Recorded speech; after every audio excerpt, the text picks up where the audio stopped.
Mukha lang siyang maliit sa video pero sa personal malaki to. Malaki siya at maliksi. Kulay ng kanyang handlebar matte. Tapos mayroong logong Bristol dito. Ayan. Naka-LED na yung ilaw niya. Tapos engine niya, ayan, V-twin engine, 2-cylinder. Alright, so sound check naman tayo sa motorcycle na to. Open natin. Neutral, okay. Ayun, tunog ng stock pipe niya. Direct natin.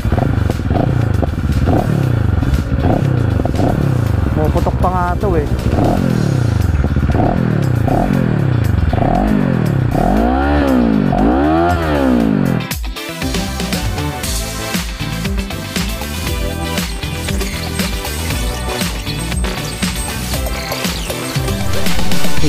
Okay, alright guys, so Koy Motovlog here again.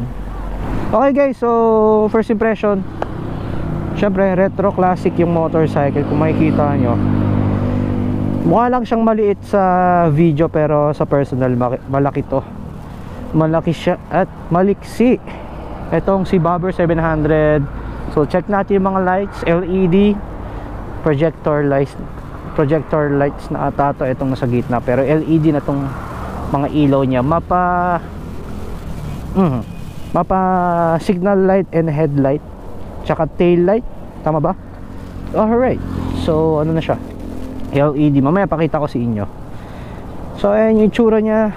Dito muna tayo sa suspension. So meron siyang telescopic fork.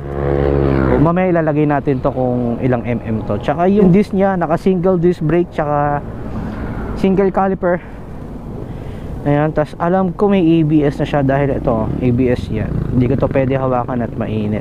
Tas naka-rayos siya na ano, na mags, na meron siyang 2.75 by 17. Pero yung gulong niya sa harap 120 by 80 by 17. Ang tatak ng tire niya is Team Sun. Hindi ko sure kung ano yun, kung China brand or Thailand, Vietnam, Indonesia. Pero yan guys, yung tire niya size 17, single brake, ABS, harap and likod na ata to. So signal light niya naka LED na rin, and ito yung kanyang busina, horn. Ito, nag-iisa lang kaya mahina lang kanina kung narinig nyo. Tapos parang naka cable type pa ata ang kanyang brakes. Tapos itong adjustable din yung niya. So adjustable yung kanyang clutch. Pwede nyong babaan, pwede nyong taasan. Tapos nakita ko sa kanya yung kulay ng kanyang handlebar matte. Tapos mayroong logong Bristol dito. Ayan. Tapos ito ang kanyang panel. So naka digital panel na siya. Open nga natin. Ayan yung panel niya. So meron siyang gear, RPM, fuel gauge, kilometer per hour, engine indicator, high beam. Ito, high beam, low beam, neutral, signal light indicator, temperature check, coolant check, and ABS. So meron siyang ABS, tsaka yung information na makikita mo dito sa panel niya, meron siyang clock, date, odometer niya is 4,060.4 kilometers. So hindi ko sure kung ilang kilometers per liter tong Bobber 700, pero ilalagay ko na lang sa screen, i-research ko na lang siya. Okay, so dito tayo sa may sa mga switches niya. Meron siyang horn dito. Buksan natin. Ayan yung horn, high beam, low beam, signal lights left and right. Tapos meron siyang ilaw dito. Pwede mo palang patayin yung ilaw. Ano pala yun? High beam, low beam. Ayan, low beam, high beam. Ayan, naka-LED na yung ilaw niya. Tsaka sa likod, asan yung taillight? Parang wala siyang ilaw. Wait nga. Ayun, meron pala, mahina lang. Ayun, ito pala may ilaw. Ayan, LED siya. Para siyang sun pag ganun pa dot. Tapos pag pumreno, ito yung ilaw. Tapos signal light. Buksan nga natin yung signal light niya. Ayan yung signal light niya. Kung makikita nyo, malaki yung signal light niya dito. Tapos bilog yung hugis. Pero LED na yan.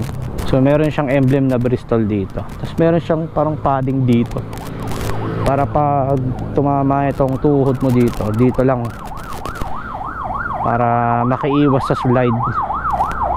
Tapos yung upuan niya, naka ano na siya, naka leather seats. Tapos meron siyang parang diamond dito, tsaka dito. Pwede pala ang kasanto, malaki yung space. Naka 1 down 5 up siya.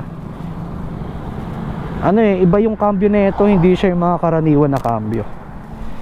So pag magdadagdag ka, first gear down, up, second gear to fifth gear, down, down, down. Tapos pag magbabawas ka ulit, up, up ulit.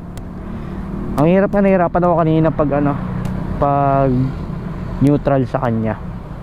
So ayan, yung shock niya, ito naka dual shock siya. Tapos naka chain type syempre. Tapos ang ganda ng hugis, ang ganda ng pagkakagawa dito. Itong tapaludo niya sa likod, para siyang classic na classic talaga. So ayan, sa likod naman naka single disc brake, ABS. So dual ABS tong Bobber 700. Makikita nyo dito sa ilalim, para siyang ito, hindi naman siya mapuputikan kasi meron siyang tar hugger dito na stainless o bakal or alloy. Stainless ata. So yan, swing arm niya ito, makikita nyo. Tapos yung kanyang muffler, ayan, given na yung mga ganitong design sa mga retro classic na motorcycles. Ayan, tapos dito yung plate. Ito may ilaw din pala siya dito kapag kapag madilim. May ilaw na rin siya sa plate. Etong unit na to, pang review lang naman to, ng Bristol. So kay motor ni Hiwan to ulit, alam nyo naman yan So hindi ko na sasabihin, alam nyo na yan. Sa mga solid followers and subscribers natin dyan na nanonood. Ito pala yung coolant. Ito yung lagayan ng coolant nya. Tapos ito yung reserva ng coolant nya. Ito yung coolant. Ayan, tapos anong na-expect nyo dito sa motor na to? Syempre chill ride siya. Ang sarap niyang gamitin sa expressway, pero sa mga long rides, hindi ko sure kasi hindi pa ako nakakapag ride ng malayo. So dinala ko lang to kanina from Bristol Motorcycles or Motomorini to dito sa Bulacan. Alright, so sound check naman tayo sa motorcycle na to. Open natin, neutral, okay. Ayun, tunog ng stock pipe nya. Stock pipe pa yun, hindi pa yan naka aftermarket, pero parang nang naka aftermarket. Expect nyo na yan na magadungdung yung tunog pag nirev nyo. I-rev natin, puputok pa nga ito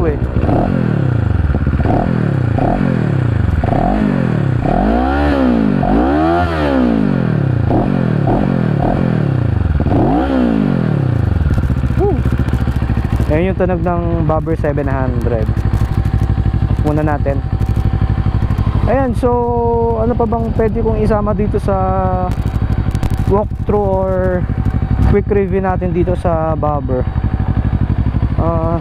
Wala naman na. Hindi lang naman napapansin ko at nakikita ko sa motorcycle na to. Tapos ite-test ride na natin to ngayon. Iikot muna natin bago natin to ibalik sa One Moto Avenue.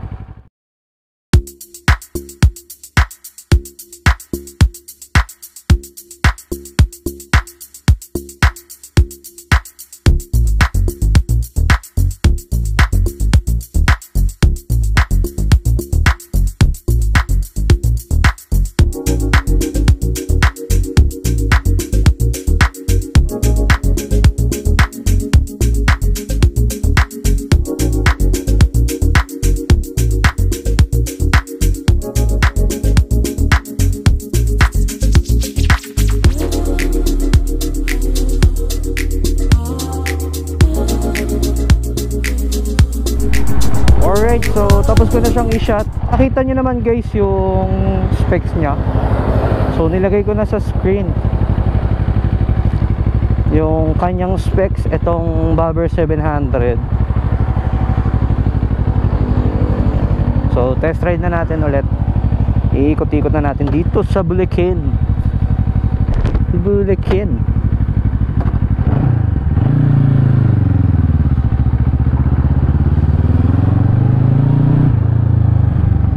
Daming may gusto ng retro classic na motorcycle. Katulad ni Jeremiah. Dati naka-classic type na motor yun si Jeremiah. Sana nag-enjoy kayo sa vlog. Short video or vlog lang naman tong ginagawa natin. Hindi naman natin kailangan ng mahabang vlog dito. Basta mapakita ko lang sa inyo yung motorcycle, masaya na ako doon. Nakakapagbigay ako ng mga konting information lang about sa motorcycle.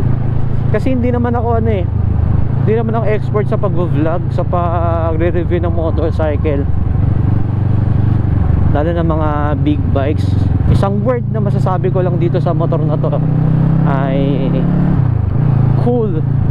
Ang cool ng motor na to, ito ang Bobber 700. Nakakatuwa. Ayan, may delay talaga siya kapag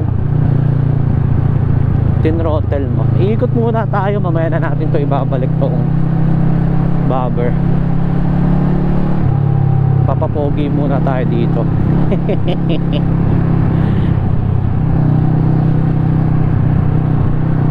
Buti na lang malaking tulong yung bag natin, itong Osagi Hanzo. Medyo luma na nga eh. Lamig na dito sa Bulacan malamig na yung simoy ng hangin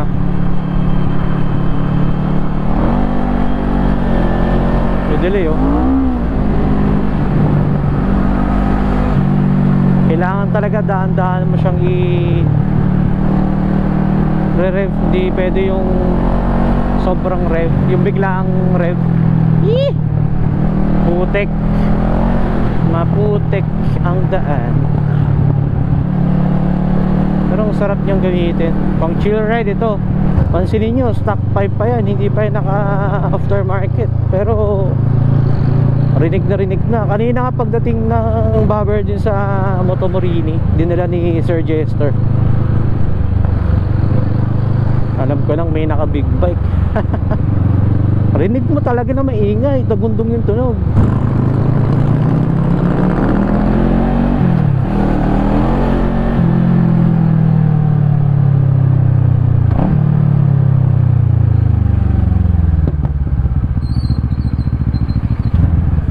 Dito na tayo sa bahay ng Santa Maria, Bulacan. Dito tayo mag-iingay. Kahit stock pipe to maingay pa rin yung tunog na ito.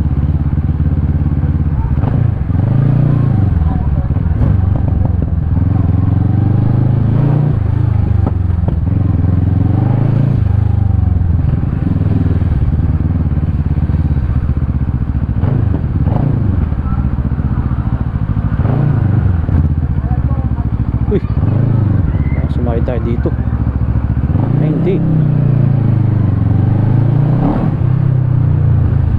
ay shoutout Immaculate.